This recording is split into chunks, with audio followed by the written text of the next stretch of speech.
Բարև ձեզ Factor TV հյուրը քաղաքական գիտությունների դոկտոր ռազմական եւ անվտանգային հարցերով փորձագետ Հրաչյա Արզումանյանը, ողջույն, պարոն Արզումանյան։ Բարև ձեզ Ռոբերտ։ Պարոն Արզումանյան, ուզում եմ հասկանանք միջազգային հարաբերությունները ուր են գնում, այս պայդրությամբ ինչ զարգացում եք տեսնում։ Հարցը իհարկե սրվեց Վենեսուելայի նախագահի ձերբակալմամբ ԱՄՆ ուժայինների կողմից եւ դատարանի առաջ կանգնեցնելուն նայդեպ թմրանյութերի վաճառքի կազմակերպման հարցով մեղադրանքը չի ընդունել եւ սրան գումարվում է նաեւ ԱՄՆ ղեկավարության բաց հավակնությունը Գրենլանդիայի մասին եւ պետքարտուղար Ռուբիոն պետք է դանի ղեկավարությանը հանդիպի այս հարցով բանակցելու ուր են գնում միջազգային հարաբերությունները տրամաբանությունը ինչի մասն է։ Մի առաջինը պետք է ուղղակի կոնստատացնել, որ միջազգային հարաբերությունների համակարգը, որը ձևավորել է Երկրորդ համաշխարհային պատերազմից հետո Միացյալ Նահանգների կողմից հիմնականում մնացած 5 մշտական ներկայացուցիչների անվտանգության խորհրդում մասնակցել են այդ process-ի մեջ, բայց հիմնական ճարտարապետը եղել է Միացյալ Նահանգները։ Այդ համակարգը արդեն գոյություն չունի։ Միացյալ Նահանգները այն ուժային կենտրոնը, գերիշխանությունը, որը կառուցել է այդ համակարգը, հիմնական կառուցողը 2025 թվականի վերջին արդեն հասկանալի բարձ քանդում է, կազմալուծում է այդ համակարգը եւ ձևավորելու է նոր համակարգ, նոր հարաբերություններ։ Եվ այդ նոր համաբերությունների մեջ հիմա բավականին դժվար է ասել ոնց կձևավորվի այդ համակարգը, բայց ինչ միտամավորություն նպատակ ունի Թրամփը որպես քաղաքական գործիչ, այդ մոտեցումները նույն ձևի հստակ եւ հաստատ կարելի է ձևավորել որպես կայսրական մի կառուցվածք, մի համակարգ, որը կառուցված է ոչ թե օրենքների վրա, միջազգային օրենքների վրա, բայց կայսրության վրա եւ կայսրության տրամաբանության մեջ եւ ձևավորվում են ազդեցության ոլորտներ, որտեղ տիրում է այս կամ այն ուժային կենտրոնը։ Եվ մնացած ուժային կենտրոնները ճակետներում քիթը չեն կողում այդ ուժային ոլորտի մեջ կիսում են աշխարհը եւ տիրում են աշխարհում ամեն մեկը իր տիրույթում։ Այդտեղ պետությունների ինքնաիշխանության մասին, ինչ որ օրենքների մասին, կանոնների մասին խոսել դառնում է անհնար։ Որոշում է կամքը եւ ցանկությունը այն ուժային կենտրոնում, որը այդտեղ տիրում է։ Թրամփը այդպես է տեսնում աշխարհը։ Եվ այդ տեսության մեջ շատ դժվար է ներապրել, բայց այդ արդեն վերլուծություն է սկսում, հələ փորձենք շարունակենք։ Եվ այդ լուծումների մեջ կարելի ասել երկու շերտ կարելի է ձևավորել։ Առաջին շերտը, որը արդեն ձևավորված է Միացյալ Նահանգների վերջին ազգային անվտանգության ռազմավարության մեջ, որտեղ Միացյալ Նահանգները հայտարարում են, որ հետ են բերում Մոնրոյի դոկտրինան եւ խոսում են Թրամփի հետևանքները Մոնրոյի դոկտրինայի մասին եւ ձևավորում որպես Դոնրոյի դոկտրին, այդպես կոչված արդեն այդպես է ձևավորում։ Այդ դոկտրինայի ներսքո Միացյալ Նահանգները հայտարարել է, որ արևմտյան կիսագունդը դա Միացյալ Նահանգների տիրույթն է։ Չինաստանը, Ռուսաստանը բոլորը պիտի քաշեն, բոլորը պիտի դուրս գան այդտեղի ճակետներում դուրս, պիտի ես եմ տիրում այդտեղ։ Եվ զարմանալիորեն ստացվում է մի վիճակ եւ Միացյալ Նահանգները լինելով գլոբալ երևույթ, գլոբալ ուժային կենտրոն, հայտարարել են, որ նրանք կիսում են այդ գլոբալ իրենց ներկայությունը եւ կենտրոնանում են արևմտյան երկրագնդի, կիսագնդի վրա եւ այդտեղ սկսել են գործողություններ, ռազմական գործողություններ, չհարցնելով, հաշվի չառնելով պետությունների կարծիքը, հաշվի չառնելով միջազգային օրենքները, հաշվի չառնելով ՄԱԿ-ի սկզբունքները, ոչ մի բան ինձ պետքա, ես մտնում եմ։ Սա հակազդեցություն է Չինաստանի աճող ազդեցությունը։ Չէ, դա մեծ ավելի խորքային process է, ոչ թե Չինաստանին հակազդել, ոչ թե Ռուսաստանին կամ Իրանին հակազդել, չէ, ես ցույց եմ տալիս, որ այստեղ տերը ես եմ։ Եվ այդ տերստեղ եմ դու բնական այստեղից պիտի դուրս գա։ Ոչ թե քեզ հակադրում եմ, ես ցույց եմ տալիս իմ տիրույթը բոլորին մնացածներին։ Եվ ցույց տալով այդ տիրույթը Միացյալ Նահանգները խախտում են բոլոր օրենքները փաստորեն եւ Այդ մի շերտնակ, ոնց ձևավորեմ խոսքեր չեմ ուզում գտնել, մանրասել տարածաշրջանային մոտեցում ճիշտ չլինի, որովհետև դա տարածաշրջան չի։ Դա երկրագնդի կեսն է կամ, հա, այդ ուրիշ երևույթ է։ Եվ այդտեղ այն բոլոր պատճառաբանումները, որը Միացյալ Նահանգները օգտագործել են թմրանյութերի պատճառաբանումը, հետո Տրամպը այսօր խոսում է նավթի մասին, որ ես զավթել եմ նավթ, բայց այդ բոլորը հետևանքներ են։ Եվ նավթը, եւ թմրանյութի կասեցումը դա հետևանքներ է, հիմնականը, որը իմն է, ես եմ որոշում։ Եվ այստեղ Վենեսուելայի կարծիքը, Բոլիվիայի կարծիքը, Արգենտինայի կարծիքը ինձ համար չի հետաքրքրում, եթե տեսնեմ իմ շահերը այսպես են, ես մտնելու եմ եւ վերցնելու եմ այն ինչը գտնում եմ նպատակահարմար։ Պարոն Արզումանյան, կնեք մեր մաշկին Հայաստանի Հանրապետության ավելի մոտ է Եվրոպայի հետ հարաբերությունը, եկեք սան էլ անդրադառնանք։ Չէ, հետագնակ հաջորդ մի բանն ասեմ, հետո կգաք Հայաստան։ Լավ։ Այս մենք գտնել ենք այս որոշումը Վենեսուելայի հարձակման պրոբլեմները, որ առաջացել են, որը պայթեցրել են միջազգային համակարգը այս մակարդակի վրա։ Բայց այն սպառնալիքը, որը Միացյալ Նահանգները ներկայացրել են Դանիային,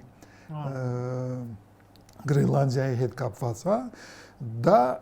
իրոք սպառնալիք է, որովհետև Միացյալ Նահանգները սպառնել են ուժով մտնել։ Դա ոչ թե փոխգործակցություն է, ոչ թե ուրիշ մոտեցումներ է, դա ուղղակի պարզ ռազմական սպառնալիք է։ Սպառնալիքը ձևավորված։ Եվ այդ սպառնալիքը, եթե Միացյալ Նահանգները գնան այդ ճանապարհով, այստեղ հաստատ կփլզվի ՆԱՏՕ-ն։ Պետք է հասկանալ ու ընդունել, որ եթե Միացյալ Նահանգները ուժ կիրառեն Դանիայի, Գրենլանդիայի դեմ, դա կլինի ոչ թե միայն այն խնդիրները, որ մենք խոսել ենք Վենեսուելայի շուրջ, բացի դրանից կերևա կավելանա գլոբալ մի հատ շերտ, որտեղ ՆԱՏՕ-ի փլզումը, եւ դա հաստատ ՆԱՏՕ-ն փլզվելու է, ՆԱՏՕ-ն չի դիմանալու այդ ճնշմանը, որտեղ ՆԱՏՕ-ն կառուցված է որպես դաշինք, ռազմական դաշինք, որտեղ կարևոր դեր է խաղում եւ ՆԱՏՕ-ն կառուցված է կոնսենսուսի վրա։ ՆԱՏՕ-ն պատրաստում էր պատերազմի մտնել Ռուսաստանի սովետական միության դեմ եւ Իրան դաշնակիցների սովետական միության դեմ։ ՆԱՏՕ-ն կառուցված չի իր մեջ հիմնական դերակատարի դեմ պատերազմ տանել եւ այդ հայ ալյանսը քանդվելու է, բայց ՆԱՏՕ-ի քանդումը որպես ռազմական ալյանս դա արդեն կունենա գլոբալ հետևանքներ, ոչ թե տարածաշրջանային գլոբալ այդ ժամանակ ազդեցության աճի չի բերի արդյոք դա։ Ոչ թե միայն դրան, աճելի հաստանալի է, բայց բացի դրանից մենք կունենանք գլոբալ փոփոխություններ, ոչ թե փոխակերպումներ, բայց փլուզումներ։ Եվ այս վիճակում Հայաստանը պետք է կարողանա հասկանա աշխարհի վիճակը առաջի կողմից մենք ունենք մեր տարածաշրջանային process-ներ ես տարածաշրջանի տակ հասկանում եմ ոչ թե հարավային Կովկասը, բայց Մերձավոր Արևելքը հարավային Կովկասը շատ փոքր է այս process-ի մեջ եւ չկա մենք դարձել ենք մաս Մերձավոր Արևելքի մի քիչ լայնացրված Մերձավոր Արևելքի սահմաններում մաս եւ այն process-ները, որը տեղի ունենում Մերձավոր Արևելքում, մենք պետք է հաշվարկենք։ Եկեք մեր զրույցի երկրորդ մասին հայաստանյան, այսպես ազդեցության խոսենք, տեսեք, եվրոպական մայրցամաքում արդեն կա մի խոշոր պատերազմ, դա Ռուսաստանի ռազմական ագրեսիան է եւ 4 տարի տևող արդեն պատերազմը Ուկրաինայի դեմ, որտեղ Միացյալ Նահանգները ունեցել է կարևոր դերակատարություն Ուկրաինայի պաշտպանությունը կազմակերպելու հարցում։ Իդեպ այսօր էլ ունի, այնպես չի որ այսօր չունի, թեև իհարկե նաև նրանք ապավինում են դիվանագիտությանը, որ Պուտինը կկանգնեցնի պատերազմը եւ այլն։ Ուկրաինան ունի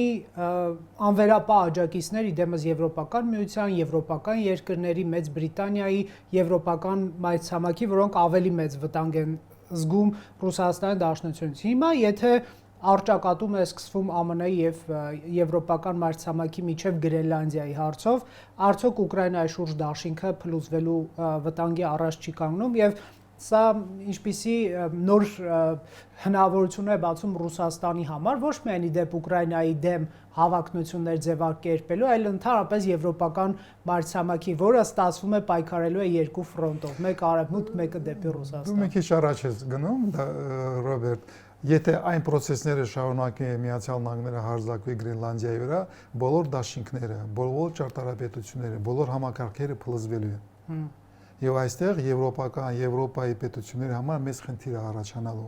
որտեղ այսօր եվրոպական պետությունները միավորված են եվրոպական միության շուրջ։ Դա տնտեսական, ֆինանսական բյուրոկրատիկ միավորում է, բայց ոչ թե ուժային։ Չի ասել Որ այսօր Եվրոպան որպես միավոր,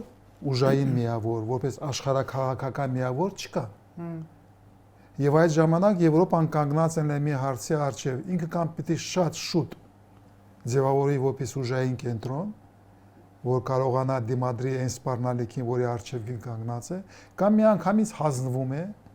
հասկանում է, որ ինքը դառնում է Միացյալ Նահանգների մի մաս, հաջորդ շտատներից մեկը ճակետներում, նշանակ նահանգներից մեկն է դառնում ճակետներում, ինքը հասկանում է եւ ձեռքերը բարձրացնում, ասում է, չէ, մենք չկանք կամ Միացյալ Նահանգներ, եւ մենք տարվել ենք, ես չեմ հավատում, որ դա կարող է տեղի ունենա, ֆանտաստիկ վարիանտ է, բայց Եվրոպան պիտի կանգնում է լուրջ մարտահրավերի, գոյատևական մարտահրավերի առջև, արդյոք Եվրոպան կկարողանա միավորվի եւ դառնա ուժային կենտրոն։ Այդ հարցից խիստ կապված է Հայաստանի ապագան։ Ուկրաինայի առումով այն բոլոր աջակցության միավորումները, համակարգերը, որը եղել են, կփլզվեն, բայց առաջինը Ռուսաստանը այսօր այդքան հզոր չի, որ կարողանա այդ պատերազմը շուտ հաղթի, այդ հաստատ պատերազմը շարունակվելու է, Ուկրաինան այդքան թույլ չի, որ միանգամից կոլապս տեղի ունենա, Եվրոպան այնքան թույլ չի, գումար ունի ճակետներում եւ հնարավորություն ունի սպասարկել ուկրաինական պատերազմը, այսօր ուկրաինական պատերազմը սպասարկում է ֆինանսական միջոցները, ոչ թե Միացյալ Նահանգները, արդեն Եվրոպան է վերցել իր վրա, եւ Եվրոպայի ռազմաարդյունաբերական համալիրները պետությունները հաստատ ունեն հնարավորություն աջակցել Ուկրաինային։ Ոնց կձևավորվի ուկրաինական պատերազմը այս վիճակում ոչ մեկ այսօր ասել կասող չկարող։ Ես կարող եմ ասել, որ հաստատ 2026 թվականին ոչինչ բան չի վերջանալու։ Շարունակվելու է հաստատ։ Ոնց կձևավորվի շատ դժվար է ասել, որտեղ եթե Եվրոպան ձևավորվում է որպես ուժային կենտրոն, Հայաստանը եւ հետսովետական երկրները ունեն մի ապագա։ Եթե չի ձևավորվում, մենք նորից կանգնում ենք լուրջ խնդիրների առջև։ Ռուսական, ասես, ներխուժման վտանգ։ Նվագա, մինչև այդ խոսել եք դրա մասին, որ Միացյալ Նահանգների, չեմ ուզում ասել այդպես, Տրամպի մոտեցումը կայսրական է։ Ինքը խոսում է ուժային ազդեցության ոլորտների մասին։ Եվ եթե այդ ոլորտների մոտեցումը ընդունվում է բոլորի կողմից, Եվրոպան չի կարողանում կասեցնել, Եվրոպան չի կարողանում պահպանել միջազգային համակարգը հիմնված օրենքների վրա։ Եթե այդ ամենը իրոք փլզում է, այսօր պայքար է գնում Եվրոպայի Միացյալ Նահանգների դեմ, որ ինքը ուզում է պահպանի այս համակարգը, կստացվի չէ, ոչ մեկը չգիտի։ Բայց եթե Եվրոպան չկարողանա պահել եւ կայսրական մտածելակերպը եւ տրամաբանությունը հաղթի, մենք կանգնած ենք լինելու լուրջ հարցի առջև։ Ինչ տիրույթի մեջ է գտնվելու Հայաստանը։ Արդյոք Միացյալ Նահանգները կցանկանան, կուզենան, որ Հայաստանը լինի Միացյալ Նահանգների տիրույթում։ Այնինչը հայտարարել է Տրամպը, Տրամպի ճանապարհը, որ Միացյալ Նահանգները ունեն ազգային շահեր մեր տարածաշրջանում եւ Հայաստանում, արդյոք Միացյալ Նահանգները ցանկություն կունենան պահպանել այդ ամենը, թե սահմանափակվելու են արևմտյան կիսագունդով եւ այստեղ չեն համարձակվելու մտնել։ Հարց, որին մենք պիտի պատասխանենք։ Եկեք այս հարցին փորձենք մի քիչ այլ կողմից նայել, հա։ Թրամփի կներեք ընդհատելու համար Թրամփի վարչակազմը հիմա իր քաղաքականությունը ամեն ինչ եւ ոչինչ իմ հակառակորդն է տրամաբանության մեջ է, հա, ուժի կիրառում։ Ինչու՞ նա պետք է մեր տարածաշրջանում Ռուսաստանին տա ինչ-որ մի բան, եթե կարող է ոչինչ չտա։ Որովհետեւ ես չգիտեմ, եւ դու չգիտես։ Արդյոք Միացյալ Նահանգները սահմանափակվել են արևմտյան կիսագունդով, թե չէ։ Այդ հասկանի հարցի պատասխան այսօր ոչ մեկը չունի, որտեղ Միացյալ Նահանգների ադմինիստրացիայի հայտարարությունները կա երկու հայտարարություններ, երկու մոտեցումներ, երկու խոսքեր։ Տրամպ ասում է, սահմանափակվում են, մնացած հզոր կայացած եւ հզոր ունեցող գործի ակտորներ, դերակատարներ ասում են, որ ոչ, մենք կպահենք մեր ազդեցությունը գլոբալ։ Արդյոք Միացյալ Նահանգները կենտրոնանալով արևմտյան կիսագունդի վրա կպահեն իրաց գլոբալ ներկայությունը եւ շահերը, թե կսահմանափակվեն միայն Ամերիկայով։ Պատասխանը այսօր ոչ մեկը չունի։ Եթե իրանք սահմանափակվեն, մենք ունենք մի սցենարի, որտեղ Միացյալ Նահանգները չկան։ Եթե չեն սահմանափակվում, մենք ունենք ուրիշ սցենարի, եւ մենք երկու սցենարները պիտի հաշվարկենք, որպես պետություն, որպես ազգ, ոնց լինելու Հայաստանի պատասխանը, երբ իրականում է այս սցենարը եւ այն սցենարը։ Կա ուրիշ սցենար, ավելի վտանգավոր եւ Միացյալ Նահանգները, ասենք Պուտինի հետ համաձայնության են եկել, որ Կովկասը մնում է Ռուսաստանի ձեռքի տակ ճակետներում։ Ասենք կարող է Ալյասկայի հանդիպման ժամանակ եկել է նման համաձայնության։ Ես չգիտեմ, ոչ մեկը չգիտե։ Այդ ժամանակ եթե Հայաստանը մնում է Ռուսաստանի կայսրության տիրույթում եւ մենք չենք հասցրել դուրս շպրտել Ռուսաստանի ներկայությունը Հայաստանից։ Եթե Ռուսաստանը ոչ թե հետ է գալիս, բայց հզորացնում է, ամրացնում է իր ներկայությունը Հայաստանում, որտեղ ռազմական ներկայությունը կա, տնտեսական ներկայությունը կա, ենթակառուցվածքները Ռուսաստանը պահում է։ Ուղղակի ինքը ասում է, ես Տրամպի հետ եւ Չինաստանի հետ համաձայնության եք եկել, որ դու իմն ես։ Ցենտ կտրի, դու չկաս, դու որպես պետություն չկաս, ոչ մի հետ սովետական պետություն չկա։ Այդ հայտարարությունները եղել են, մենք դա լսել ենք։ Բայց եթե այդ հայտարարությունները ոչ թե Ռուսաստանի հայտարարություններ են, բայց համաձայնություն է Միացյալ Նահանգների եւ Ռուսաստանի միջեւ, դա լրիվ երրորդ արդեն սցենարն է, որ դու որպես պետություն պիտի հաշվարկես այսօր, Ռոբերտ։ Եթե չես հաշվարկում, դու վտանգավոր ես, իրավունք չես չհաշվարկես։ Տեսեք, պարոն Արզումանյան, իսկ Թրամփի ուղին Եվ երրորդը վերջացնեմ, ավելի վտանգավոր, որտեղ Թրամփի ուղի հետ դա կապված է։ Երրորդ սցենարը, եթե Միացյալ Նահանգները Հայաստանին հայտարարում է, իդեալիակ է պահում, որ ես որոշում եմ ընդունել, որ Հայաստանը մտնում է Թուրքիայի տիրույթի տակ, որպես ազդեցություն տակ, Թուրքիայի կամ տիրույթի տակ, եւ դուք լինեք Թուրքիայի տիրույթում։ Տրամպի ճանապարհը անցնել է Թուրքիայի հետ որպես իմ ներկայացուցիչ այս տարածաշրջանում։ Եթե Միացյալ Նահանգները եկել են համաձայնության Թուրքիայի հետ, Էրդողանի հետ համաձայնություն կա, որտեղ միջև Պուտինի համաձայնությունը, մենք տեսել ենք Էրդողանի հետ համաձայնություն, հանդիպում Թրամպի հետ։ Եթե այնտեղ այդպես են որոշել եւ Հայաստանին տեղյակ պահեն, որ դուք մտնում եք Թուրքիայի ներքո տակ, այդ չորրորդ սցենարն է, որը մենք որպես պետություն պարտավոր ենք հաշվարկել։ Հինգերորդ սցենարը, երբ Մերձավոր Արևելքը Իսրայելն է տիրույմ եւ Իրանի վրա հարձակվում են, Իրանի կոլապսի է հասցնում, դրա մասին չեք մտնել, բայց այդ հինգերորդ սցենարն է։ Հիմնական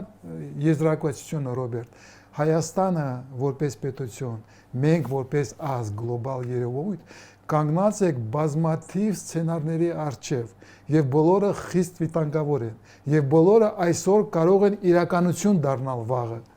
եւ դու որպես ազգ պարտավոր ես այդ բոլոր սցենարները հաշվարկես, բոլոր սցենարներում ունենես մոտեցում, քայլեր, որը դու անում ես որպես